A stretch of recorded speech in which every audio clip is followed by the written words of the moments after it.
പേര് ശോഭ സൈമൺ. ഞാൻ ബാംഗ്ലൂരിൽ നിന്നാണ് വരുന്നത്. ഞാൻ ഇന്നലെയാണ് ഇവിടെ ഉടമ്പടി എടുത്തത്. അപ്പോൾ ആദ്യം തന്നെ ഞാൻ ഇവിടെ വന്ന് നിന്ന് സാക്ഷ്യം പറയാൻ സാധിച്ചതിന് മാതാവിനോടും ഈശോനോടും ഞാൻ നന്ദി പറയുന്നു. ഞാൻ ഒരു ദൈവവിശ്വാസിയാണ്. ഞാൻ പള്ളിയിൽ പോവുകയും പ്രാർത്ഥിക്കുകയും മാതാവിലൊക്കെ എനിക്ക് വിശ്വാസമുണ്ട്. പക്ഷേ കൃപാസനത്തിൽ എനിക്ക് വിശ്വാസമില്ലായിരുന്നു. എനിക്ക് ഒട്ടും വിശ്വാസമില്ലായിരുന്നു. കാരണം ഇവിടുത്തെ പറ്റി നല്ലതും ഒരുപാട് അത്ഭുതങ്ങൾ സംഭവിക്കുന്നതും അതേപോലെ തന്നെ മോശവുമായ കാര്യങ്ങൾ ഞാൻ ഒരുപാട് കേട്ടിട്ടുണ്ട്. പക്ഷേ ഞാനതൊന്നും കാര്യമായിട്ട് ശ്രദ്ധിക്കാറില്ലായിരുന്നു. അപ്പോൾ ആ ഇടയ്ക്കാണ് എൻ്റെ അമ്മ ഇവിടുത്തെ യൂട്യൂബ് സാക്ഷ്യങ്ങളെല്ലാം കേൾക്കാൻ തുടങ്ങി. അപ്പോൾ അമ്മ എൻ്റെ അടുത്ത് ഇടയ്ക്ക് വിളിച്ചിട്ട് പറയും, സാക്ഷ്യങ്ങൾ നീ ഒന്ന് കേട്ട് നോക്ക്, ഒരുപാട് അത്ഭുതങ്ങൾ നടക്കുന്ന സ്ഥലമാണെന്ന് പറഞ്ഞു. പക്ഷേ ഞാനൊന്നും മറുപടി പറഞ്ഞില്ല, ഞാൻ അതിനെ ശ്രദ്ധിക്കത്തില്ലായിരുന്നു. അത് കഴിഞ്ഞൊരു 3-4 മാസങ്ങൾക്ക് മുമ്പ് എൻ്റെ അമ്മയും അനിയത്തി ഇവിടെ വന്ന് ഉടമ്പടി എടുത്തു. ഉടമ്പടി എടുത്തതിൽ അമ്മയ്ക്ക് വലിയൊരു രോഗശാന്തി ഉണ്ടായി. അനിയത്തി വന്ന് അതിനെപ്പറ്റി സാക്ഷ്യം പറയുകയൊക്കെ ചെയ്തു. എന്നിട്ടും ഞാൻ വിശ്വസിക്കാൻ തയ്യാറായില്ല. അപ്പോൾ ഇവരിങ്ങനെ എല്ലാ ദിവസവും വിളിക്കുമ്പോൾ എന്നോട് ഇങ്ങനെ ഇവിടുത്തെ ഞങ്ങളുടെ സംസാരം അവസാനിക്കുന്ന മിക്കവാറും കൃപാസനത്തെപ്പറ്റി പറയുമ്പോഴായിരിക്കും. അപ്പോൾ അമ്മ കൃപാസനത്തെപ്പറ്റി പറയാൻ തുടങ്ങുമ്പോൾ തന്നെ ഞാൻ പെട്ടെന്ന് അമ്മ എനിക്ക് തിരക്കുണ്ടെന്ന് പറഞ്ഞിട്ട് ഞാൻ ഫോൺ വെച്ചിട്ട്. അപ്പോൾ അവർക്ക് മനസ്സിലായി എനിക്കിത് തീരെ ഇഷ്ടമില്ലാത്തൊരു കാര്യമെന്ന് മനസ്സിലായി. അപ്പം എൻ്റെ അനിയത്തി ഉടമ്പടി എടുത്തപ്പം ആ ഉടമ്പടിയിലെ ഒരു നിയോഗം കുടുംബത്തിലുള്ള എല്ലാവരും കൃപാസനം മാതാവിൻ്റെ വിശ്വാസികളാണെന്നുള്ളായിരുന്നു അവൾ വെച്ച ഒരു നിയോഗം. അപ്പം അനിയത്തി എൻ്റെ അടുത്ത് സംസാരിക്കാൻ തുടങ്ങി കൃപാസനത്തെ പറ്റി. ഞാനിത് കേൾക്കുമ്പം പക്ഷേ ഫോൺ വെച്ച് ഞാൻ ശ്രദ്ധിക്കാതെ ഫോൺ വെച്ചിട്ട് പോകും. അങ്ങനെ ഇവരിങ്ങനെ നിരന്തരമായി പറഞ്ഞുകൊണ്ടിരുന്ന ആദ്യം ഞാൻ മൈൻഡ് ചെയ്യത്തില്ലായിരുന്നു. പിന്നെ എനിക്ക് ഇതിനെയൊക്കെ പറ്റി കേൾക്കുമ്പോൾ അസ്വസ്ഥതകളായി തുടങ്ങി. എനിക്കിതിനെപ്പറ്റി കേൾക്കാനേ പറ്റത്തില്ല. അപ്പം ഞാനിങ്ങനെ ഇങ്ങനെ വീട്ടിലെ കാര്യങ്ങളൊക്കെ ചെയ്യുമ്പോൾ ഞാനിങ്ങനെ പ്രാർത്ഥിക്കും, മാതാവേ എനിക്ക് ഇതിനെപ്പറ്റി കേൾക്കുമ്പോൾ എനിക്ക് ഭയങ്കരമായിട്ട് അസ്വസ്ഥതയായി, എന്നോട് ക്ഷമിക്കണേന്ന് ഞാനിങ്ങനെ മനസ്സിൽ പറയുന്നുണ്ട്. അപ്പോൾ ഒരു ദിവസം ഞാൻ അമ്മയുടെ അടുത്ത് പറഞ്ഞു, അമ്മ ഇതിനെപ്പറ്റി എന്നോട് ഇനി പറയരുത്, എനിക്ക് ഭയങ്കര ദേഷ്യം, കൃപാസനത്തെ പറ്റി അമ്മ എന്നോട് പറയരുത്, എനിക്ക് ഭയങ്കര ദേഷ്യം. അമ്മ വിശ്വസിക്കുന്നെങ്കിൽ വിശ്വസിച്ചോ, പ്രാർത്ഥിച്ചോളൂ, പക്ഷേ എനിക്ക് അതിനോട് താല്പര്യമില്ല എന്ന് പറഞ്ഞു. അങ്ങനെ ഒരു ദിവസം അനിയത്തി അന്നേരം എൻ്റെ കൂട്ടത്തിലാണ് താമസിക്കുന്നത്. അവളും ബാംഗ്ലൂർ വർക്ക് ചെയ്യാണ്. അപ്പോൾ അവൾ ഒരു ദിവസം എന്നെ വിളിച്ചിട്ട് പറഞ്ഞു, ഞാൻ കൃപാസനം മാതാവിനായിട്ട് നിൻ്റെ അടുത്തോട്ട് വരുന്നുണ്ടെന്ന് പറഞ്ഞു. ഞാൻ അന്നേരം ഒന്നും മിണ്ടിയില്ല. അപ്പോൾ ഞാൻ ഹസ്ബൻഡിൻ്റെ അടുത്ത് പറഞ്ഞു, ഇങ്ങനെ അനിയത്തി ഇങ്ങനെ കൃപാസനത്തിൽ പോയി വിശ്വാസിയായിട്ടുണ്ട്. അപ്പോൾ ഞാൻ ഹസ്ബൻഡിൻ്റെ അടുത്ത് പറഞ്ഞു, നമ്മൾ അതിനെപ്പറ്റി ഒന്നും പറയാൻ നിൽക്കണ്ട, എന്നാൽ നല്ലതും മോശവുമായിട്ടുള്ള ഒന്നും വീട്ടിലിരുന്ന് പറയണ്ട, കാരണം നമുക്കൊരു അത്യാവശ്യം വന്നാൽ നമ്മളും അവിടെ പോകും, അപ്പോൾ ഒന്നും പറയാൻ നിൽക്കണ്ടെന്ന് ഞാൻ ഹസ്ബൻഡിൻ്റെ അടുത്ത് പറഞ്ഞു. ഞങ്ങളൊന്നും പറഞ്ഞില്ല. അപ്പം അവൾ വീട്ടിൽ വന്ന് കഴിയുമ്പോൾ കുഞ്ഞുങ്ങൾക്ക് ചെറിയ ചെറിയ അസുഖങ്ങൾ വരും, വയറുവേദനയും പല്ലുവേദനയൊക്കെ വരുമ്പോൾ അവൾ പറയും, ഞാൻ ഇച്ചിരി തൈലം തൂത്ത് പ്രാർത്ഥിച്ചോട്ടെ, ഞാൻ ഇച്ചിരി ഭക്ഷണത്തിൽ ഇച്ചിരി ഉപ്പ് കൊടുത്ത് ഞാൻ അവന് വേണ്ടി പ്രാർത്ഥിച്ചോട്ടെ എന്ന് ചോദിക്കും. ഞാൻ പറയും, ഇവളിങ്ങനെ എന്നോട് ചോദിക്കാൻ തുടങ്ങി കഴിഞ്ഞപ്പോൾ എനിക്ക് വീണ്ടും ദേഷ്യമായി. ഞാൻ പറഞ്ഞു, നീ എന്ത് വേണമെങ്കിലും ചെയ്തോ, പക്ഷേ നീ എൻ്റെ അടുത്ത് ഇങ്ങനെ ചോദിക്കാൻ വേണ്ട, എൻ്റെ മുമ്പിൽ നിന്ന് ചെയ്യുകയും ചെയ്യരുത്, എനിക്ക് ഭയങ്കര ദേഷ്യം വരുമെന്ന് പറഞ്ഞു. അത് കഴിഞ്ഞ് ഒരു ദിവസം ഞാൻ അമ്മേനെ ഫോൺ വിളിച്ചുകൊണ്ടിരുന്ന് കഴിഞ്ഞപ്പോൾ എൻ്റെ മൂത്ത മോന്, അവന് 11 വയസ്സാണ്. മൂത്ത മോൻ ഉണ്ടായപ്പോൾ തന്നെ അവൻ്റെ സ്പൈനൽ കോഡിൻ്റെ മേളിൽ ഒരു സിസ്റ്റ് ഉണ്ട്. അവന് ഫിസിക്കലി അവൻ ഓക്കെയാണ്, പക്ഷേ അവൻ്റെ കൈയും കൊണ്ട് ചെയ്യുന്ന മൂവ്മെൻറ്റ്സിനൊക്കെ ചെറിയ പ്രശ്നമുണ്ട്, എഴുതാൻ ചെറിയ ബുദ്ധിമുട്ടുണ്ട്, അവൻ്റെ ഫൈൻ മൂവ്മെൻറ്റ്സിനെല്ലാം പ്രശ്നമാണ്. അപ്പോൾ ഞാൻ പറഞ്ഞു, അവനിങ്ങനെ കൈ വല്ലാണ്ട് സ്ട്രെച്ച് ചെയ്യുന്നത് കാണുമ്പോൾ, കൈയുടെ അസ്വസ്ഥത കാണുമ്പോൾ എനിക്ക് വല്ലാത്ത വിഷമമായിരുന്നു. അപ്പോൾ ഞാൻ അമ്മയുടെ അടുത്ത് പറഞ്ഞു, അമ്മ അവന് വേണ്ടി പ്രാർത്ഥിക്കണം, അവൻ്റെ അസ്വസ്ഥതകളൊന്നും മാറാൻ വേണ്ടി അവന് വേണ്ടി പ്രാർത്ഥിക്കണം എന്ന് പറഞ്ഞു. അപ്പോൾ അമ്മ എൻ്റെ അടുത്ത് പറഞ്ഞു, ഞാൻ പ്രാർത്ഥിക്കില്ല, നീ കൃപാസനത്തിൽ പോയി ഉടമ്പടി എടുക്കുക, കൊച്ച് എന്തായാലും സുഖമാകുമെന്ന് പറഞ്ഞു. അപ്പോൾ എനിക്ക് വല്ലാതെ ദേഷ്യം വന്നു. അപ്പോൾ ഞാൻ അമ്മയുടെ അടുത്ത് പറഞ്ഞു, അമ്മ നമ്മുടെ ജീവിതത്തിൽ നമുക്ക് ഒരുപാട് പ്രശ്നങ്ങളും ബുദ്ധിമുട്ടുകളും ഒക്കെ ഉണ്ടായിട്ടുണ്ട്. അന്നേരം നമുക്ക് ഈ കൃപാസന മാതാവിനെ പറ്റി അറിയില്ലായിരുന്നു. നമ്മൾ നേർച്ചകൾ നേർന്നും പ്രാർത്ഥിച്ചും കുർബാന കൂടിയും അങ്ങനെയൊക്കെയാണ് നമ്മൾ അതിൻ്റെ അകത്ത് ഓരോ പ്രതിസന്ധികളെയും തരണം ചെയ്തത്. അപ്പോൾ അമ്മ എന്തിനാ ഈ പ്രതിസന്ധി വരുമ്പം അല്ലെ വിഷമങ്ങൾ വരുമ്പോൾ അത്ഭുതങ്ങളുടെ പുറകെ പോകുന്നത്? നമുക്ക് ദൈവം അറിഞ്ഞുകൊണ്ടാണ് നമ്മുടെ ജീവിതത്തിൽ ഓരോ വിഷമങ്ങൾ വരുന്നത്. അത് ഏറ്റെടുത്ത് അതിൻ്റെ ആ വിഷമങ്ങൾ തന്ന ഈശോ നമ്മളെ രക്ഷിക്കും, അതെനിക്ക് ഉറപ്പാണ്. അതിൻ്റെ അകത്ത് എന്തിനാ ഒരാൾ കൃപാസനത്തിൽ എന്താ ഒരു പ്രത്യേകത? എല്ലാ മാതാവും ഒന്നല്ലേ? അമ്മ എന്നോട് എനിക്ക് അതിലൊട്ട് വിശ്വാസമില്ല. എന്നിട്ട് ഞാനൊരു കാര്യം കൂടെ പറഞ്ഞു, അമ്മേ എനിക്ക് 2 കുഞ്ഞുങ്ങളാണുള്ളത്, എൻ്റെ ജീവിതത്തിലെ എല്ലാം അവരാണ്, എൻ്റെ ജീവിതത്തിലെ എല്ലാ ത്യാഗങ്ങളും ഞാൻ അവർക്ക് വേണ്ടിയാണ് ചെയ്തേക്കുന്നത്. പക്ഷെ അവരിൽ ഒരാളെ ദൈവം കൊണ്ടുപോകുമെന്ന് പറഞ്ഞാൽ പോലും അത് ദൈവത്തിൻ്റെ പദ്ധതിയാണെന്ന് ഞാൻ വിശ്വസിക്കുകയുള്ളൂ, പക്ഷേ ഞാൻ കൃപാസനത്തിൽ പോയില്ല എന്ന് പറഞ്ഞു. എനിക്കറിയില്ല ഞാൻ എങ്ങനെ അത് പറഞ്ഞതെന്ന് എനിക്കറിയത്തില്ല. അത് പറഞ്ഞു കഴിഞ്ഞത് എനിക്ക് വല്ലാത്തൊരു ഷോക്കായിപ്പോയി. കാരണം ഞാൻ ഒരിക്കലും അങ്ങനെ പറയുന്ന ഒരാളല്ല. എനിക്കത് പറഞ്ഞു കഴിഞ്ഞപ്പോഴത്തേക്ക് ഭയങ്കരമായിട്ട് ഷോക്കായിപ്പോയി. ഞാൻ അപ്പോൾ തന്നെ ഫോൺ വെച്ചത്, ഞാൻ വീട്ടിൽ വെഞ്ചരിച്ചൊരു മാതാവിൻ്റെ രൂപമുണ്ട്. മാതാവിൻ്റെ രൂപത്തിൻ്റെ മുന്നേ പോയി മുട്ടുകുത്തി ഞാൻ പറഞ്ഞു, മാതാവേ, എനിക്ക് മാതാവിൽ വിശ്വാസമില്ലാഞ്ഞിട്ട് ഒന്നുമല്ല, പക്ഷേ എനിക്ക് ഇങ്ങനെ പറഞ്ഞു കഴിഞ്ഞപ്പോൾ എനിക്ക് ഭയങ്കരമായിട്ട് ദേഷ്യം വന്നു. ഞാൻ അറിയാതെ പറഞ്ഞു പോയതാ, മാതാവേ ക്ഷമിക്കണേ, എൻ്റെ കുഞ്ഞുങ്ങൾക്ക് ഒരു ആപത്തും വരുത്തിയേക്കരുതേന്ന് പറഞ്ഞു. ഞാൻ ഹസ്ബൻഡിനെ വിളിച്ചു പറഞ്ഞു. ഹസ്ബൻഡ് പറഞ്ഞു, ആദ്യം എന്നെ വഴക്ക് പറഞ്ഞു. അത് കഴിഞ്ഞിട്ട് പറഞ്ഞു, പേടിക്കണ്ട, മാപ്പ് പറഞ്ഞാൽ മതി, ദൈവത്തോട് കുഴപ്പമൊന്നും വരത്തില്ല, പേടിക്കണ്ടെന്ന് പറഞ്ഞു. അപ്പം എനിക്ക് കൂടുതലായിട്ട് പക്ഷേ ഇവിടുത്തെ ഉടമ്പടി എന്താണോ, ഉടമ്പടി വസ്തുക്കൾ എന്താണോ, കൃപാസനത്തിൽ അത്ഭുതങ്ങളുണ്ടെന്നല്ലാതെ എനിക്ക് വേറൊന്നും ഒരു കാര്യങ്ങളും എനിക്ക് അറിയത്തില്ലായിരുന്നു. അപ്പം ഒരു ദിവസം ഞാൻ അനിയത്തിയുടെ അടുത്ത് ചോദിച്ചു, എന്താണ് ഈ ഉടമ്പടി? അപ്പോൾ അനിയത്തി പറഞ്ഞു, അവൾ ആദ്യം എൻ്റെ അടുത്ത് പറഞ്ഞു, നമുക്ക് 6 നിയോഗങ്ങൾ സമർപ്പിക്കാമെന്ന് പറഞ്ഞു. അപ്പോൾ ഇത് പറയുന്നതിന് മുമ്പാണ് ഞാൻ ഈ ഉടമ്പടി എന്താണെന്നൊക്കെ ചോദിച്ചത്. അപ്പോൾ 6 നിയോഗങ്ങൾ സമർപ്പിക്കാമെന്ന് പറഞ്ഞു. അപ്പോൾ ഞാൻ ചോദിച്ചു, 7ാമതൊന്നുകൂടെ പറഞ്ഞു കഴിഞ്ഞാൽ എന്താ മാതാവ് കേൾക്കത്തില്ലേ? അത് കഴിഞ്ഞപ്പോൾ എൻ്റെ അടുത്ത് പറഞ്ഞു, 6 നിയോഗങ്ങളെ പറ്റി പറഞ്ഞിട്ട് പറഞ്ഞു, ഉടമ്പടീനെ ഇങ്ങനെ ഇന്ന കാര്യങ്ങളൊക്കെ ചെയ്യണം. അതൊന്നും ഞാൻ ശ്രദ്ധിച്ചില്ല. അത് കഴിഞ്ഞ് പറഞ്ഞു, വീട്ടിൽ ഒരാൾക്ക് ഉടമ്പടി എടുക്കാൻ പറ്റുള്ളൂ എന്ന് പറഞ്ഞു. അപ്പം ഞാൻ ചോദിച്ചു, 2 പേര് പ്രാർത്ഥിച്ച് കഴിഞ്ഞാൽ എൻ്റെ മാതാവ് കേൾക്കത്തില്ലേ? മാതാവിനോട് പ്രാർത്ഥിക്കാൻ നമുക്ക് തൈലത്തിൻ്റെ, ഉപ്പിൻ്റെ, കാശുരൂപത്തിൻ്റെ ഒക്കെ എന്നെ ആവശ്യം? നമ്മൾ കൊന്ത ചെല്ലിയ മാതാവ് പ്രാർത്ഥന കേൾക്കില്ലേ? എനിക്ക് വിശ്വാസമുണ്ട്, പക്ഷേ ഇതെല്ലാം ഉപയോഗിച്ച് പ്രാർത്ഥിക്കുന്നതിൻ്റെ കാര്യങ്ങളൊന്നും എനിക്കറിയത്തില്ലായിരുന്നു. അങ്ങനെ ഞാൻ ആകെ അസ്വസ്ഥത പ്രകടിപ്പിച്ചു തുടങ്ങി. അതിന് ശേഷമാണ് ഞാനിത് പറഞ്ഞത്. ഇത് പറഞ്ഞു, ഞാൻ ഇടയ്ക്കിടയ്ക്ക് ഇതിങ്ങനെ, ഞാൻ എന്തിനാ ഇങ്ങനെ പറഞ്ഞതെന്നോർത്ത് ഞാൻ വിഷമിക്കാറുണ്ട്. അങ്ങനെ ഞങ്ങൾ ഹാപ്പി ആയിട്ട് പോവാം. ഏകദേശം ഒരു മാസം കഴിഞ്ഞു. ഞങ്ങൾ പിള്ളേർക്ക് വെക്കേഷൻ തുടങ്ങി. ഞങ്ങൾ നാട്ടിലൊക്കെ പോയി ഹാപ്പി ആയിട്ട് തിരിച്ചു വന്നു. ഇവർ സാധാരണ ഫുൾ ടൈം കളിക്കുന്ന കുട്ടികളാണ്. സ്കൂൾ അവധി ആയതുകൊണ്ട് രാവിലെ ഭക്ഷണം കഴിക്കും, താഴെ പോയി പാർക്കിൽ പോയി കളിക്കും. അങ്ങനെ ഭക്ഷണം കഴിക്കാൻ മാത്രമേ വീട്ടിൽ വരത്തുള്ളൂ. അപ്പോൾ ഒരു ദിവസം ഇങ്ങനെ ഉച്ചയ്ക്ക് രാവിലെ കളിയൊക്കെ കഴിഞ്ഞ് വീട്ടിൽ വന്നു. ഉച്ചയ്ക്കത്തെ ചോറുണ്ട് കഴിഞ്ഞ് കഴിഞ്ഞപ്പോഴും അവർ പറഞ്ഞു പുറത്ത് പോകണമെന്ന് പറഞ്ഞു. ഞാൻ പറഞ്ഞു പറ്റില്ല, പുറത്തൊന്നും പോകണ്ട. അപ്പോൾ അവർ വീട്ടിൽ ക്രിക്കറ്റ് കളിക്കാനായിട്ട് സ്റ്റാർട്ട് ചെയ്തു. 2 പേരും കൂടെ ബാറ്റൊക്കെ എടുത്ത് ക്രിക്കറ്റ് കളിച്ചുകൊണ്ടിരുന്ന് ഒരു 5 മിനിറ്റ് കഴിഞ്ഞ് കഴിഞ്ഞപ്പോഴത്തേ അവൻ ഇവനാണ് വയ്യാണ്ടായത്. ഇവൻ എൻ്റെ അടുത്ത് വന്നിട്ട് പറഞ്ഞു, അമ്മ, എനിക്ക് തലവേദന എടുക്കുന്നു, എനിക്ക് തല കറങ്ങുന്നുണ്ടെന്ന് പറഞ്ഞു.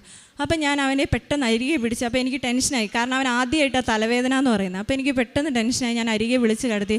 അത് കഴിഞ്ഞ് 1 മിനിറ്റ് കഴിയുന്നതിന് മുമ്പ് ഞാൻ പറഞ്ഞു, നീ പതുക്കെ ഒന്ന് എഴുന്നേറ്റ് നോക്കിയെന്ന് പറഞ്ഞു. അപ്പോൾ അവൻ പറഞ്ഞു, എനിക്ക് എഴുന്നേക്കാൻ പറ്റുന്നില്ല, എനിക്ക് തല കറങ്ങുകയെന്ന് പറഞ്ഞു. അപ്പോൾ ഞാൻ ബെഡ്റൂമിൽ നിന്ന് മാറ്റി സോഫയിൽ കൊണ്ടുപോയി കിടത്തിയിട്ട് ഞാൻ പറഞ്ഞു, ഇവനിങ്ങനെ ഓരോ മിനിറ്റ് കഴിയുന്തോറും തലവേദന കൂടിക്കൊണ്ടിരിക്കുക. ഞാൻ ഹസ്ബൻഡിനെ വിളിച്ച് പറഞ്ഞു, ഇങ്ങനെ മോന് വയ്യ, കൂടുവാണെങ്കിൽ ഞാൻ ഹോസ്പിറ്റലിൽ കൊണ്ടുപോകും, പെട്ടെന്ന് വരാൻ പറഞ്ഞു. അത് കഴിഞ്ഞ് ഞാൻ സോഫയിൽ ഇരുത്തി ഞാൻ അവൻ്റെ അടുത്ത് പറഞ്ഞു. അപ്പോൾ അവിടത്തേക്ക് അവൻ കരയാൻ തുടങ്ങി. കരഞ്ഞ് കഴിഞ്ഞപ്പോഴത്തേക്ക് ഞാൻ പറഞ്ഞു, ഞാൻ മരുന്ന് പാരസിറ്റാമോൾ എടുത്തിട്ട് വരാം, നീ ഇവിടെ ഇരിക്കുന്നു പറഞ്ഞു. ഞാൻ പാരസിറ്റാമോൾ എടുത്ത് വന്നപ്പം ഇവൻ ഈ തലവേദന പറഞ്ഞിട്ട് 5 മിനിറ്റ് ആയില്ല. തിരിച്ചു വന്നപ്പോഴത്തേക്കും ഇവൻ്റെ മുഖം എല്ലാം കൂടെ മാറി. കണ്ണെല്ലാം കൂടെ ചുമന്ന്, കണ്ണെല്ലാം കൂടെ പുറത്തോട്ട് വന്ന് മുഖം വല്ലാത്തൊരവസ്ഥയായിപ്പോയി. അന്നേരം ഇവന് ഞാൻ പെട്ടെന്ന് മരുന്ന് കൊടുത്ത് ഇവൻ ചെറുതായിട്ടൊന്ന് ഛർദ്ദിച്ച് കഴിഞ്ഞ് കഴിഞ്ഞപ്പോഴത്തേക്ക് ഇവൻ കുഴയാൻ തുടങ്ങി. ഞാൻ പെട്ടെന്ന് ഡ്രസ്സ് പോലും മാറാതെ മൂത്തയാളെയും കൂട്ടി ഡോർ ലോക്ക് ചെയ്ത് ഞാൻ ഇവനെ തോളിലിട്ടേക്കുക. താഴെ വണ്ടിയുടെ അടുത്ത് എത്തിക്കഴിഞ്ഞ് കഴിഞ്ഞപ്പോഴത്തേക്കും ഇവൻ കുഴഞ്ഞ് എൻ്റെ കയ്യിലോട്ട് വീണ് നോക്കുമ്പോൾ ആൾ അൺകോൺഷ്യസായി. അപ്പോഴത്തേക്ക് എനിക്ക് മനസ്സിലായി എനിക്ക് തനിയെ കൊണ്ടുപോകാൻ പറ്റുന്നത്. ഞാൻ പെട്ടെന്ന് ഞങ്ങളുടെ അടുത്ത് ഒരു ഫ്രണ്ടിനെ വിളിച്ചു. ഞങ്ങൾ അവനെ ഹോസ്പിറ്റലിൽ എത്തിച്ചു. ഹോസ്പിറ്റലിലെത്തിയ വഴി മുഴുവനും ഇവൻ്റെ കണ്ണിങ്ങനെ മിഴിഞ്ഞിരിക്കുക, പുറത്തോട്ടിരിക്കുകയാണ്. ഇവൻ മിണ്ടുന്നില്ല, അവൻ പല്ലും കടിച്ചു പിടിച്ചിട്ടുണ്ട്. ഇവന് ശരിക്കും ഫിറ്റ്സ് വന്നായിരുന്നു. എനിക്ക് മനസ്സിലായില്ല, കാരണം ഇവൻ ഒരിക്കലും വന്നിട്ടുമില്ല. ആ സമയം വളരെ ഹെൽത്തി ആയിട്ടിരുന്ന കുട്ടിയാണ്, ഭയങ്കര ആരോഗ്യത്തോടെ ഇരുന്ന കുട്ടിയാണ്. പനിയില്ല, കോൾഡ് പോലും ഇല്ല. അപ്പം ഫിറ്റ്സ് എന്നുള്ളൊരു കാര്യം ഞാൻ എക്സ്പെക്റ്റ് ചെയ്യുന്നേയില്ല. ഞങ്ങൾ ആകെ ടെൻഷനായി. പെട്ടെന്ന് ഹോസ്പിറ്റലിൽ എത്തിക്കഴിഞ്ഞ് ഞങ്ങൾ എമർജൻസി കയറ്റി കഴിഞ്ഞപ്പോഴത്തേക്കും ആൾ ബോധം വന്നിട്ട് എൻ്റെ അടുത്ത് കണ്ണ് തുറന്നിട്ട് എൻ്റെ അടുത്ത് ചോദിച്ചു, അമ്മേ, ഞാൻ മരിച്ചു പോയിട്ടൊന്നുമില്ല, അമ്മ എന്തിനാ ഇങ്ങനെ കരയുന്നേ? അമ്മയും പാപ്പിയും കരയുന്നേ, പാപ്പിന്നാണ് മൂത്തയാളെ വിളിക്കുന്നത്. പാപ്പിയും കരയുന്ന കണ്ടിട്ട് എനിക്ക് സങ്കടം, അമ്മ ടെൻഷൻ അടിക്കേണ്ട. അന്ന് ഇതെല്ലാം നാക്കു കുഴഞ്ഞാണ് പറയുന്നത്, ക്ലീൻ ആയിട്ടല്ല പറയുന്നത്. ഇത് പറഞ്ഞുകൊണ്ടിരിക്കുകയും അവൻ അടുത്ത ഫിറ്റ്സ് വന്നു. അപ്പോഴത്തേക്ക് ഡോക്ടർ പറഞ്ഞു, ഇത് ഫിറ്റ്സാണ്, ഞങ്ങൾ ഇതിൻ്റെ മെഡിക്കേഷൻ സ്റ്റാർട്ട് ചെയ്യാൻ പോവാണ്, നമുക്ക് അതിൻ്റെ റീസൺസ് ഒക്കെ നമുക്ക് CT ഒക്കെ എടുക്കണം, എന്നിട്ടേ പറയാൻ പറ്റത്തുള്ളൂ.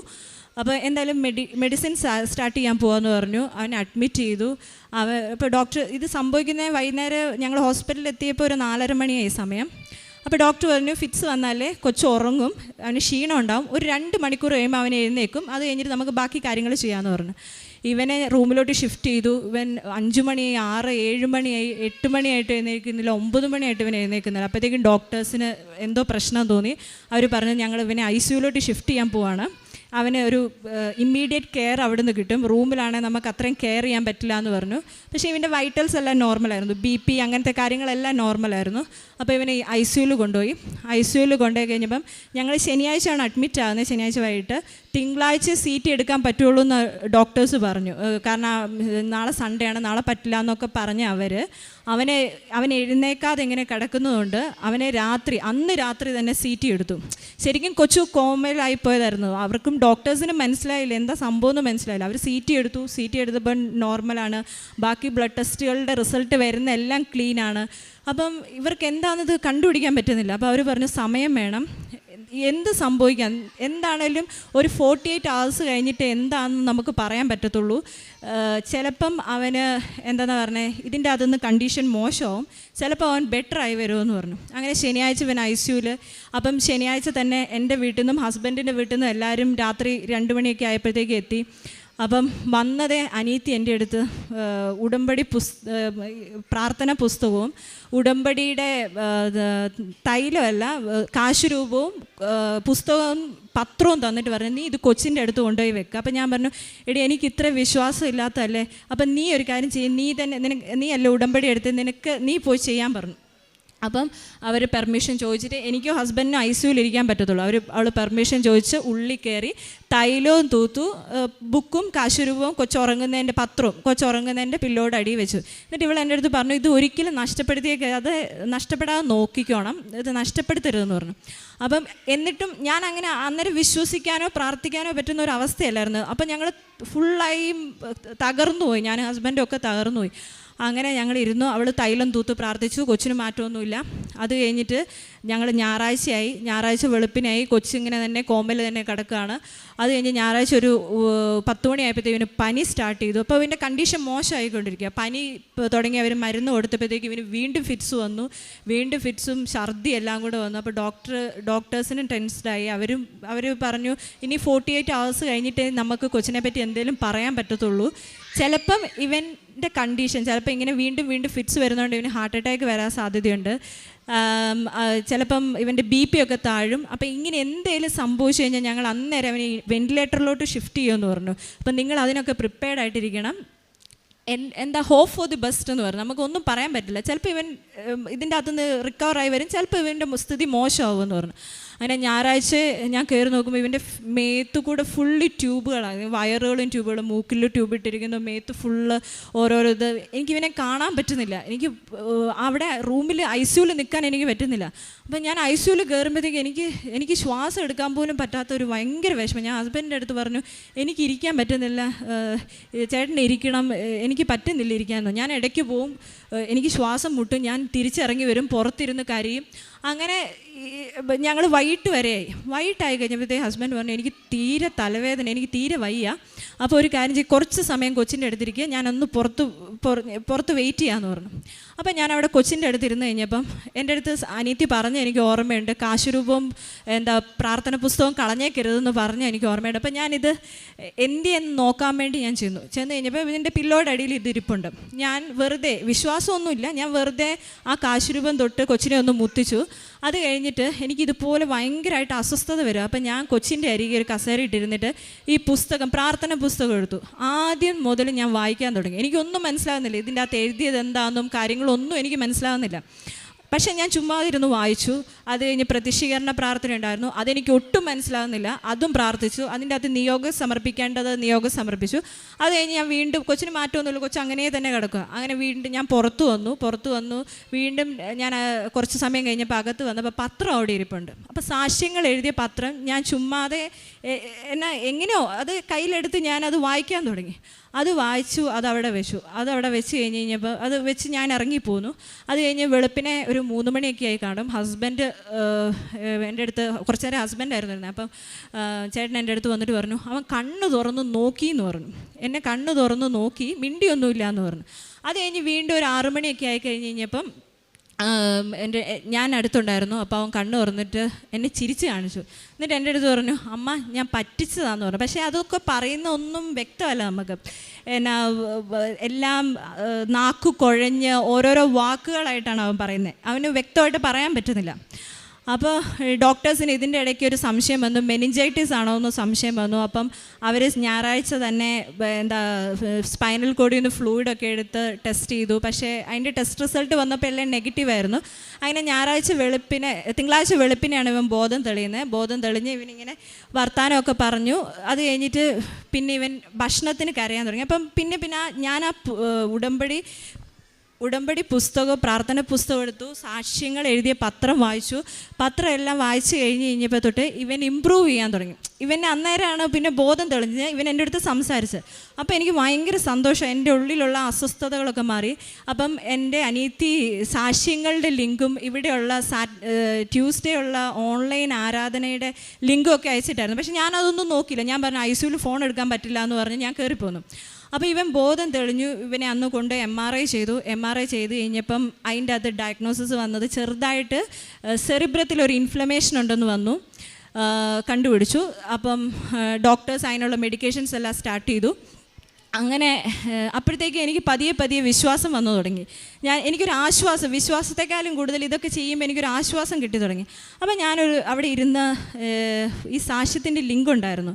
അപ്പം ഞാൻ കൊച്ചുറങ്ങിയ സമയത്തിന് ഞാൻ സൗണ്ട് കുറച്ചിട്ട് ഞാൻ അവിടെ ഇരുന്ന് ഒരു സാക്ഷ്യം കേട്ടു. ആ സാക്ഷ്യം അമ്മയും മക്കളും കൂടെ വെക്കേഷനിൽ ലീവിന് വീട്ടിൽ വന്നപ്പം കുഞ്ഞിൻ്റെ തലയിൽ തെങ്ങ് വീണ് കൊച്ച് ആകെ അബോധാവസ്ഥയിലായി. അതിൻ്റെ അകത്തുനിന്ന് രക്ഷപ്പെട്ട് വന്ന ഒരു കുഞ്ഞിൻ്റെ സാക്ഷിയാണ് ഞാൻ കേട്ടത് അവിടെ ഇരുന്ന്. അത് കേട്ട് കഴിഞ്ഞപ്പോൾ തൊട്ട് എനിക്ക് ഭയങ്കരമായിട്ട് ഞാൻ അവിടെ ഇരുന്ന് കുറേ നേരം കരഞ്ഞു. എൻ്റെ ദൈവമേ, എൻ്റെ മാതാവേ, എൻ്റെ മകനെ എനിക്ക് പഴയ അവസ്ഥയിൽ തരണേ, ആരോഗ്യമുള്ളൊരു കുഞ്ഞായിട്ട് എനിക്ക് തിരിച്ചു തന്നേക്കണേ. എൻ്റെ കയ്യിൽ നിന്നെല്ലാം പോയി, ബ്രെയിനിന് വന്നതായിട്ട് നമുക്കൊന്നും പറയാൻ പറ്റത്തില്ല. അപ്പോൾ എൻ്റെ കയ്യിൽ നിന്നെല്ലാം പോയി, എനിക്ക് പഴയ എൻ്റെ കുഞ്ഞാക്കി, എനിക്കൊന്നും അറിയത്തില്ല, എനിക്ക് പഴയ കുഞ്ഞാക്കി എൻ്റെ മകനെ തിരിച്ചു തന്നേക്കണേന്ന് ഞാൻ അവിടെ ഇരുന്ന് കരഞ്ഞു പ്രാർത്ഥിച്ചു. അപ്പം പ്രാർത്ഥിച്ചുകൊണ്ടിരുന്നത് ഓരോ ദിവസങ്ങളും ഇമ്പ്രൂവ്മെൻറ്റ് കാണിച്ചു തുടങ്ങി. അങ്ങനെ ഇവൻ്റെ MRI കഴിഞ്ഞു. ട്യൂസ്ഡേ ആയി കഴിഞ്ഞപ്പോഴത്തേക്കും ഇവൻ ആദ്യം ഭക്ഷണം ട്യൂബിൽ കൂടെ ആയിരുന്നു കൊടുക്കുന്നത്. അപ്പോൾ ഇവൻ വെള്ളം ചോദിച്ച് കരയാൻ തുടങ്ങി. അപ്പോൾ ഡോക്ടർ പറഞ്ഞു ഇവിടുത്തെ മസിൽസൊക്കെ വീക്കാണ്, അപ്പം ട്യൂബിലൂടെ മാത്രമേ കൊടുക്കാൻ പറ്റുള്ളൂ എന്ന് പറഞ്ഞു. അപ്പോൾ ഞാൻ അവിടെ ഇരുന്ന് കാശുരൂപം എടുത്ത് ഞാൻ അവൻ്റെ നെറ്റിയെ കുരിശ് വരച്ചിട്ട് എന്നിട്ട് ഡോക്ടർ പറഞ്ഞു പതുക്കെ ഒന്ന് ട്രൈ ചെയ്ത് നോക്കാൻ പറഞ്ഞു. അപ്പോൾ ഈ കാശുരൂപം എടുത്ത് നെറ്റിയിൽ കുരിശ് വരച്ചു. എന്നിട്ട് ഞാൻ കൊടുത്തു. ആദ്യം ഞാൻ ട്രൈ ചെയ്തു. അപ്പോൾ ഇവനെ ചുമയ്ക്കാൻ തുടങ്ങി. അപ്പോൾ ഡോക്ടേഴ്സ് പറഞ്ഞു കൊടുക്കണ്ട, ഇപ്പം വേണ്ടാന്ന് പറഞ്ഞു. അത് കഴിഞ്ഞിട്ട് പിന്നെ ഞാൻ കാശുരൂപം എടുത്ത് നെറ്റിയിൽ കുരിശ് വരച്ച് കൊച്ചിനെ കൊടുത്തു, സ്പൂണിൽ വെള്ളം കൊടുത്തു. അപ്പം ഇവന് പിന്നെ ചുമച്ചൊന്നുമില്ല. അങ്ങനെ ഞാൻ ഓരോ നേരം ഈ വെള്ളം കൊടുത്തു കഴിഞ്ഞപ്പോഴിങ്ങനെ നെറ്റിയിൽ കാശുരൂപം വെച്ച് കുരിശ് വരച്ചിട്ട് വെള്ളം കൊടുത്തു. അത് കഴിഞ്ഞ് പിന്നെ അവന് കാപ്പി കൊടുത്തു. അത് കഴിഞ്ഞ് ഓട്സ്, അങ്ങനെ ഓരോന്നോ പതുക്കെ അവന് ഭക്ഷണം കൊടുത്തു. അപ്പോൾ ഡോക്ടർ പറഞ്ഞു ട്യൂബ് മാറ്റണ്ട, ട്യൂബ് അവിടെ ഇരുന്നോട്ടെ, എന്തെങ്കിലും വിൽക്കുകയോ എന്തെങ്കിലും ചെയ്ത് കഴിഞ്ഞാൽ കുഞ്ഞിൻ്റെ ലങ്സിലോട്ട് പോകും, പിന്നെ അത് ഭയങ്കര കോംപ്ലിക്കേഷൻ ആവും. അപ്പോൾ ട്യൂബ് അവിടെ ഇരുന്നോട്ടെ, സോളിഡ് ആയിട്ടുള്ള എല്ലാ സാധനങ്ങളും എന്ന് വെച്ച് കഴിഞ്ഞാൽ അങ്ങനത്തെ ഭക്ഷണം നമുക്ക് ട്യൂബിലൂടെ കൊടുക്കാം, ഇങ്ങനെ വെള്ളം അങ്ങനെയൊക്കെ വായിലൂടെ കൊടുക്കാൻ പറഞ്ഞു. അപ്പോൾ അവൻ തന്നെ അവനത് അസ്വസ്ഥതയായിരുന്നു. അപ്പോൾ അവൻ തന്നെ ഞാൻ നോക്കുമ്പോൾ ഒരു ദിവസം ട്യൂബ് റിമൂവ് ചെയ്തു. അപ്പോൾ ഡോക്ടർ പറഞ്ഞു ഇനി ഇടണ്ട, അവിടെ ഇരിക്കട്ടെ എന്ന് പറഞ്ഞു. അങ്ങനെ ലിക്വിഡ് മാത്രം മുത്താറി കൊണ്ട് കുറുക്കുണ്ടാക്കി കൊടുത്തു, ഓട്സ് കൊടുത്തു. അങ്ങനെ ഇവന് ഇമ്പ്രൂവ്മെൻറ്റ് കാണിച്ചു തുടങ്ങി. അത് കഴിഞ്ഞപ്പോൾ ഒരു ദിവസം ഡോക്ടർ പറഞ്ഞു പതുക്കെ സോളിഡ് ട്രൈ ചെയ്യാൻ പറഞ്ഞു. അങ്ങനെ ഞാൻ ഇവനൊരു ഇഡ്ഡലി കൊടുത്ത് അവൻ അത് കഴിച്ചു. അങ്ങനെ ഞങ്ങൾ ട്യൂസ്ഡേ റൂമിലോട്ട് ഷിഫ്റ്റ് ചെയ്ത് കഴിഞ്ഞപ്പോഴും ഇവൻ്റെ കഴുത്ത് നേരെ നിൽക്കില്ല, അവന് സംസാരിക്കാൻ പറ്റില്ല, ഇവന് കൈ കൊണ്ടൊന്നും പിടിക്കാൻ പറ്റത്തില്ല, ഇവന് എഴുന്നേറ്റ് നിൽക്കാനോ യൂറിനൊക്കെ അവൻ കിടക്കുന്നിടത്തു നിന്നാണ് ഞങ്ങൾ എടുക്കുന്നത്, അവനൊന്നും ചെയ്യാൻ പറ്റത്തില്ല, അവനിങ്ങനെ പാരലൈസ്ഡ് ആയ പോലെ ഒരു അവസ്ഥയിലായിരുന്നു. അപ്പം ട്യൂസ്ഡേ ഞാനിങ്ങനെ വീട്ടിലിരുന്ന് റൂമിൽ കൊച്ചിൻ്റെ അടുത്തിരുന്ന് ആരുമില്ല, ഞാനും കൊച്ചും മാത്രമേ ഉള്ളൂ. അപ്പം ഞാനിങ്ങനെ അമ്മേനെ ഫോൺ വിളിച്ചുകൊണ്ടിരിക്കുക. അപ്പോൾ ഇങ്ങനെ കരഞ്ഞുകൊണ്ട് ഇങ്ങനെ പറഞ്ഞുകൊണ്ടിരുന്നപ്പം പെട്ടെന്ന് ഫോണിൽ എന്തോ ഇങ്ങനെ കേൾക്കുന്നു. അപ്പോൾ ഞാൻ ഒരു മിനിറ്റ് അമ്മ എന്ന് പറഞ്ഞാൽ നോക്കുമ്പം എൻ്റെ യൂട്യൂബ് ഹിസ്റ്ററിയിലോ എൻ്റെ ഫോണിൻ്റെ ഒരു ഇതിലും കൃപാസനത്തിൻ്റെ ഒരു കാര്യങ്ങളുമില്ല. സാക്ഷ്യം ആ തലേദിവസം ഇരുന്ന് കേട്ട സാക്ഷ്യം മാത്രമേ ഉള്ളൂ, വേറൊന്നുമില്ല, ധ്യാനത്തിൻ്റെ ഒന്നുമില്ല. അപ്പം ഏതോ ഒരു ചൊവ്വാഴ്ച ഇവിടെ നടന്ന ധ്യാനം ഇങ്ങനെ പറഞ്ഞുകൊണ്ടിരിക്കുന്നു. ഞാൻ ഫോൺ വിളിച്ചുകൊണ്ടിരിക്കുമായിരുന്നു. അപ്പോൾ ഇതിങ്ങനെ പറഞ്ഞുകൊണ്ടിരിക്കുന്നു. അപ്പം തന്നെ ഞാൻ ഫോൺ കട്ട് ചെയ്തു. ഞാനിപ്പോൾ തിരിച്ചു വിളിക്കാമെന്ന് പറഞ്ഞു. എന്നിട്ട് ഞാൻ അവിടെ തന്നെ ഇരുന്ന് ആ ധ്യാനം കൂടാൻ തുടങ്ങി. അതിൻ്റെ അകത്ത് രോഗസൗഖ്യ പ്രാർത്ഥനകളെല്ലാം കൂടി. ആ ധ്യാനം എനിക്ക് പക്ഷേ പ്രസംഗം അത് രോഗസൗഖ്യ പ്രാർത്ഥന ആയി കഴിഞ്ഞപ്പോഴത്തേക്കും ഡോക്ടർ വന്നു. അപ്പം ഞാനത് കട്ട് ചെയ്തു. അപ്പം ഞാൻ കൊച്ചിൻ്റെ അരികെ ഇരുന്ന് കരഞ്ഞ് അച്ഛൻ പറയുന്ന ഓരോ വചനങ്ങളും കേട്ട് കരഞ്ഞ് പ്രാർത്ഥിച്ചുകൊണ്ടിരിക്കുക. അപ്പം അതും കഴിഞ്ഞു. അത് കഴിഞ്ഞ് ഞാൻ ICUവിലായിരുന്നപ്പം ഞാൻ പറഞ്ഞല്ലോ ഞാനൊരു സാക്ഷ്യം കേട്ടായിരുന്നെന്ന്. ആ സാക്ഷ്യത്തിൻ്റെ അകത്ത് ആ ചേച്ചി പറയുന്നുണ്ട്, ഞാൻ വചനം എഴുതി പ്രാർത്ഥിക്കുമായിരുന്നു. കൊച്ചിൻ്റെ ICUവിൻ്റെ മുമ്പിലിരുന്ന് ഞാൻ വചനം എഴുതി പ്രാർത്ഥിക്കുമായിരുന്നെന്ന് പറഞ്ഞു. അപ്പം ഞാനും അതുപോലെ കൊച്ച് ICUവിലായിരുന്നപ്പം ഒരു ബുക്ക് എടുത്ത് ഞാൻ വിശ്വാസപ്രമാണം എനിക്കറിയാവുന്ന പ്രാർത്ഥനകളും പിന്നെ സങ്കീർത്തനം 91 അങ്ങനെ എല്ലാ കാര്യങ്ങളും കൊച്ചിൻ്റെ അരികെ ഇരുന്ന് ഞാനിങ്ങനെ എഴുതിക്കൊണ്ടിരിക്കുന്നുണ്ടായിരുന്നു. അത് കഴിഞ്ഞ് ഞാൻ ഈ യൂട്യൂബിലെ ഈ ധ്യാനം കേട്ടു. അത് കഴിഞ്ഞ് ഓരോ ദിവസവും അവൻ ഇമ്പ്രൂവ് ആയി തുടങ്ങി. ഇപ്പം അതൊക്കെ കഴുത്ത് ബെറ്ററായി തുടങ്ങി. അങ്ങനെ ഡോക്ടർ ഒരു ദിവസം വരുന്നു പറഞ്ഞു, ഞങ്ങളുടെ ഭാഗത്തു നിന്നുള്ള എല്ലാം കഴിഞ്ഞു. അപ്പം നിങ്ങൾക്ക് ഈ ശനിയാഴ്ച വീട്ടിൽ ഡിസ്ചാർജ് ചെയ്യാം. ഒരു 3 മാസമെങ്കിലും സ്റ്റിറോയിഡ് എടുക്കേണ്ടി വരും മിനിമം, എന്നാലും ഇവൻ നേരെ ആവത്തുള്ളൂ. അപ്പം ഞാൻ ചോദിച്ചു, ഫുൾ റിക്കവേർഡ് ആവുമോ ഡോക്ടർ? അപ്പോൾ പറഞ്ഞു, നമുക്കൊന്നും പറയാൻ പറ്റത്തില്ല. 80% ഓക്കെ ആവും, 20% നമുക്കൊന്നും പറയാൻ പറ്റത്തില്ല. ചിലപ്പോൾ എന്തെങ്കിലുമൊക്കെ മിസ്സിങ് ആയിട്ടുണ്ടാവും, ബ്രെയിനിന് വന്നതല്ലേ എന്ന് ഡോക്ടർ പറഞ്ഞു. അപ്പോഴും നമുക്കൊന്നും ചെയ്യാനില്ല, ഡോക്ടേഴ്സും ഒന്നും ചെയ്യാനില്ല എന്ന് പറഞ്ഞു. അപ്പം നമുക്ക് പിന്നെ പ്രാർത്ഥിക്കാൻ മാത്രമേ ഉള്ളൂ. ഒരുപാട് ആളുകൾ ഇതിനു വേണ്ടി പ്രാർത്ഥിക്കുന്നുണ്ടായിരുന്നു. അപ്പോഴത്തേക്കും ഞാൻ ആ സമയം കൊണ്ട് ഉടമ്പടി പത്രം വായിച്ചു, പിന്നെ പ്രാർത്ഥന പുസ്തകം വായിച്ചു, കാശുരൂപ ഉപയോഗിച്ചു. തൈലം മാത്രം യൂസ് ചെയ്യാനായിട്ട് എനിക്ക് ഉടമ്പടി എടുക്കാത്തതുകൊണ്ട് ഞാൻ യൂസ് ചെയ്തില്ല. അങ്ങനെ ഡിസ്ചാർജ് ചെയ്ത് വീട്ടിൽ വന്നു കഴിഞ്ഞപ്പം ഞങ്ങൾ ഹോസ്പിറ്റലിൽ നിന്ന് കൊണ്ടുവരുന്നത് അവനെ എടുത്തോണ്ടാണ്. അവനെ തോളിലിട്ട് അവന് നേരെ നിൽക്കാനൊന്നും പറ്റുന്നില്ല, ഒന്നും ചെയ്യാൻ പറ്റുന്നില്ല, അതേ അവസ്ഥ തന്നെ, കഴുത്ത് നേരെ നിൽക്കത്തില്ല. അപ്പം ഹസ്ബൻഡിൻ്റെ അനിയൻ ഞാൻ പറഞ്ഞു, എന്നെക്കൊണ്ട് എടുക്കാൻ പറ്റുകയല്ല അവനെ എന്ന് പറഞ്ഞ് അവനെ തോളിലിട്ട് വീട്ടിൽ കൊണ്ടുവന്നു. അപ്പോഴും കൊച്ചു ബെഡിൽ തന്നെയാണ്, ഒന്നും ചെയ്യാൻ പറ്റുന്നില്ല. അപ്പം ഡോക്ടർ പറഞ്ഞു, മിനിമം 1 മാസം എടുക്കും അവന് റിക്കവറായി വരാൻ, അവൻ്റെ കാര്യങ്ങളെല്ലാം ചെയ്യാൻ 1 മാസം എടുക്കും, അതിലും ചിലപ്പോൾ എന്തെങ്കിലുമൊക്കെ മിസ്സിങ് ഉണ്ടാവുമെന്ന് പറഞ്ഞു. അപ്പോൾ ഞങ്ങളാകെ വിഷമിച്ച് ഓരോ ദിവസങ്ങളും തള്ളി നീക്കിക്കൊണ്ടിരിക്കുക. അപ്പോഴാണ് ഓരോ ദിവസവും ഞങ്ങളെ ആശ്വസിപ്പിക്കാനെന്ന് പറഞ്ഞാൽ അവൻ ഓരോ ഇമ്പ്രൂവ്മെൻറ്റ് കാണിച്ചു തുടങ്ങി. വീട്ടിൽ വന്നു പിറ്റേ ദിവസം അവൻ കഴുത്ത് നേരെ വെക്കാൻ തുടങ്ങി. അതിൻ്റെ പിറ്റേ ദിവസം അവൻ ബെഡിൽ നിന്ന് തനിയെ എഴുന്നേറ്റിരിക്കാൻ, ഞങ്ങളുടെ ചെറിയൊരു സപ്പോർട്ടോട് കൂടി എഴുന്നേറ്റിരിക്കാൻ തുടങ്ങി. പിന്നെ അവൻ തനിയെ എഴുന്നേറ്റിരിക്കാൻ തുടങ്ങി. പിന്നെ അവൻ എഴുന്നേറ്റ് നിന്ന് നോക്കി, പിന്നെ നടന്നു. അപ്പോൾ എൻ്റെ അമ്മ എല്ലാ ദിവസവും പ്രതിഷീകരണ പ്രാർത്ഥനയും ബാക്കി കാര്യങ്ങളെല്ലാം അമ്മ ചെയ്യുന്ന, അമ്മ ഉടമ്പടി എടുത്തിട്ടില്ല, പക്ഷേ ഉടമ്പടി എടുക്കുന്നവർ ചെയ്യുന്ന എല്ലാ കാര്യങ്ങളും അമ്മ ചെയ്യുന്നുണ്ടായിരുന്നു. അപ്പോൾ അമ്മ മാതാവിൻ്റെ അടുത്ത് പ്രാർത്ഥിച്ചു. അപ്പോൾ ഞങ്ങൾ ഡിസ്ചാർജ് ചെയ്ത് വന്നതിൻ്റെ പിറ്റേ ആഴ്ചയാണ് ആദ്യത്തെ റിവ്യൂ ഡോക്ടറുടെ അടുത്ത് പറഞ്ഞേക്കുന്നത്. അപ്പം അന്നേരം മാതാവ് എൻ്റെ കുഞ്ഞിനെ നടത്തിക്കൊണ്ട് പോകാൻ പറ്റണേ എന്ന് പ്രാർത്ഥിച്ചു. അത്ഭുതം പോലെ ഞങ്ങൾ ഹോസ്പിറ്റലിൽ പോകാൻ നേരത്ത് അതിൻ്റെ തലേ ദിവസം തന്നെ അവൻ നടന്നു തുടങ്ങി. അവനെ ഞങ്ങൾ പിടിക്കുന്നുണ്ട്, ചിലപ്പം കുറച്ചങ്ങ് നടക്കുമ്പോഴത്തേ അവൻ വീഴും, എങ്കിലും പിടിക്കുന്നുണ്ട്. അങ്ങനെ ഞങ്ങൾ ഹോസ്പിറ്റലിൽ പോകാൻ ഇറങ്ങിക്കഴിഞ്ഞ് അവനെ ഡ്രസ്സൊക്കെ മറിച്ച് അവൻ്റെ ഷൂസൊക്കെ ഇടിച്ച് ഞങ്ങൾ 2 കൈ പിടിച്ച് അവനെ ഹോസ്പിറ്റലിൽ കൊണ്ടുപോയി. ഡോക്ടർക്ക് കണ്ടു കഴിഞ്ഞപ്പോൾ ഭയങ്കര അത്ഭുതമായി. ഡോക്ടർ ഭയങ്കര ഹാപ്പി, ഇത്ര പെട്ടെന്ന് ഒരാഴ്ച കൊണ്ട് ഇത്രയും ആൾ റിക്കവർ ആയെന്ന് ചോദിച്ചു. എങ്കിലും അവൻ്റെ കൈയൊന്നും പ്രോപ്പറായിട്ടില്ലായിരുന്നു. പിന്നെ അമ്മ എല്ലാ ദിവസവും എൻ്റെ നെറ്റിയിൽ തൈലം തൂക്കുമായിരുന്നു. ചൊവ്വാഴ്ചകളിലെ പ്രാർത്ഥന, ഇവിടുത്തെ ആരാധന കൂടി. അങ്ങനെ ഇപ്പം ഇന്ന് ജൂൺ 4-ാം തീയതി എൻ്റെ കോമയിലായി കിടന്ന എല്ലാ കാര്യങ്ങളും ഒന്നും ചെയ്യാൻ പറ്റത്തില്ലാത്ത എൻ്റെ കുഞ്ഞാണ് ഇപ്പോൾ ആരോഗ്യത്തോടു കൂടി ഇരിക്കുന്നത്. ഒരു മിറാക്കുലസ് റിക്കവറിയാണ്. ഞാൻ വിശ്വാസത്തോടു കൂടി ഉടമ്പടി തൈലവും കാശുരൂപവും സാക്ഷ്യങ്ങൾ എഴുതിയ പത്രവും ഓൺലൈൻ സാക്ഷി, അങ്ങനെ ഞാൻ എന്തൊക്കെ കൃപാസനത്തിൻ്റെ കാര്യങ്ങൾ വെറുത്തിരുന്നോ അതെല്ലാം ഞാൻ വിശ്വാസത്തോടു കൂടി ചെയ്തു കഴിഞ്ഞപ്പോഴത്തേക്കും എൻ്റെ കുഞ്ഞാണ്, ആ വയ്യാതായ കുഞ്ഞാണ് ഇവിടെ നിൽക്കുന്നത്. 3 മാസം എന്ന് പറഞ്ഞ സ്റ്റിറോയിഡ് എന്ന് പറഞ്ഞത് ഇപ്പോൾ ഈ മാസം 23 ആകുമ്പം അത് പെട്ടെന്ന് സ്റ്റോപ്പ് ചെയ്യാൻ പറ്റില്ല, പതുക്കെ അത് സ്റ്റോപ്പ് ചെയ്യാൻ പറ്റുള്ളൂ. അപ്പോൾ ഈ മാസം 23 കൂടി അവൻ്റെ മെഡിക്കേഷൻസ് എല്ലാം കഴിയും. അവനെ അടുത്ത മാസം തൊട്ട് ഞങ്ങൾക്ക് സ്കൂളിൽ വിടാം. ഈ ഒരു വർഷം ഞങ്ങൾ സ്കൂളിൽ വിടുന്നില്ല എന്നൊക്കെ പ്ലാൻ ചെയ്തു, കാരണം ഇവൻ എന്ന് റിക്കവർ ആവുമെന്ന് നമുക്ക് പറയാൻ പറ്റില്ല. അപ്പം ഡോക്ടർ ഇവനെ ഫിസിയോതെറാപ്പിക്ക് വേണ്ടി ഞങ്ങൾക്ക് സജഷൻസ്, ഞങ്ങൾക്ക് അതിൻ്റെ സ്റ്റെപ്സൊക്കെ കാണിച്ചു തന്ന ഡോക്ടർ ഇവനെ പിറ്റേ ആഴ്ച കണ്ടു കഴിഞ്ഞപ്പോഴത്തേക്ക് ആദ്യം പറഞ്ഞു, ഓ മൈ ഗോഡ്, ഇവൻ ഇത്രയും റിക്കവർ ആയോ, ഇനിയിപ്പോൾ ഇവന് ഇതിൻ്റെ ഫിസിയോതെറാപ്പിയുടെ ഒന്നും ആവശ്യമില്ല. ഇവൻ ഒന്നും ഞങ്ങൾ ചെയ്യിച്ചില്ല, ഫിസിയോതെറാപ്പി ഒന്നും ചെയ്യിച്ചില്ല. ഇവൻ പഴയ ഞാൻ എന്തൊക്കെ എനിക്ക് അവിശ്വാസം ഉണ്ടായിരുന്നോ ആ പരിപൂർണ വിശ്വാസത്തിലോട്ട് വന്നത് എൻ്റെ കുഞ്ഞു സുഖമായി. ഇപ്പോൾ ഒരു മാസം ആയതേ ഉള്ളൂ. എൻ്റെ വയ്യാണ്ടായ കുഞ്ഞാണ് നിൽക്കുന്നത്. അപ്പം ഞാൻ അന്ന് ശനിയാഴ്ച അഡ്മിറ്റ് ചെയ്തപ്പം ഞാൻ മാതാവിനോട് നേർച്ച നേർന്നായിരുന്നു, ഞാനിവിടെ കൃപാസനത്തിൽ വന്ന് ഞാൻ ഇങ്ങനെയൊക്കെ പറഞ്ഞായിരുന്നു, എനിക്ക് ഇത്രയും വിശ്വാസം ഇല്ലായിരുന്നു എന്ന് പറഞ്ഞ് സാക്ഷ്യം പറഞ്ഞോളാം. ഞാൻ അതെല്ലാം ആളുകളുടെ മുമ്പിൽ ഇവിടെ വന്ന് ഈ അൾത്താരയുടെ മുമ്പിൽ നിന്ന് പറഞ്ഞ് സാക്ഷ്യം പറഞ്ഞോളാമെന്ന് ഞാൻ മാതാവിനോട് നേർച്ച നേർന്നായിരുന്നു. ആ ഒരു നേർച്ച മാത്രമേ ഞാൻ എടുത്തിട്ടുണ്ടായിരുന്നുള്ളൂ. കാരണം അപ്പം പിന്നീട് എല്ലാ ആളുകളും പറഞ്ഞു, ഇതെന്താണ് ഇങ്ങനെ ഒരു ഇൻഫ്ലമേഷൻ സെറിബ്രത്തിൽ വരാൻ കാരണം എന്താണെന്ന് ഇതുവരെ ആർക്കും കണ്ടുപിടിച്ചു, അതിനൊരു പ്രോപ്പർ റീസൺ പറയുന്നില്ല. അപ്പം ഞങ്ങളിങ്ങനെ സെക്കൻഡ് ഒപ്പീനിയനൊക്കെ എടുക്കാൻ വേണ്ടി തുടങ്ങി കഴിഞ്ഞപ്പോഴത്തേക്കും ഞാൻ ഹസ്ബൻഡിൻ്റെ അടുത്ത് പറഞ്ഞു, എവിടെയും പോകണ്ട, അവൻ അത് വരാനുള്ള റീസൺ ഞാനാണ്, എന്നെ കൂടുതൽ വിശ്വാസത്തിലോട്ട് കൊണ്ടുവരാൻ വേണ്ടിയായിരിക്കും അങ്ങനെ സംഭവിച്ചതെന്ന് പറഞ്ഞു. ഞാൻ ഇന്നലെ ഇവിടെ വന്നു കുഞ്ഞിനെ ഡോക്ടർ പറഞ്ഞായിരുന്നു, കുഞ്ഞിനെ കൊണ്ട് ഒത്തിരി യാത്ര ചെയ്യേണ്ടെന്നൊക്കെ പറഞ്ഞായിരുന്നു. എങ്കിലും ഞങ്ങൾ ഇന്നലെ ഇവിടെ വന്നു. ഇന്നലെ ഞാൻ ഉടമ്പടി എടുത്തു. ഇന്ന് ഞങ്ങൾ തിരിച്ചു ബാംഗ്ലൂർക്ക് പോവാണ്. അപ്പം എൻ്റെ കുഞ്ഞിനെ പഴയ ആരോഗ്യത്തിലോട്ടാക്കി തന്ന മാതാവിന് ഞാൻ 1000 നന്ദി പറയുന്നു. 1000 നന്ദി ദൈവത്തിന് അർപ്പിക്കുന്നു.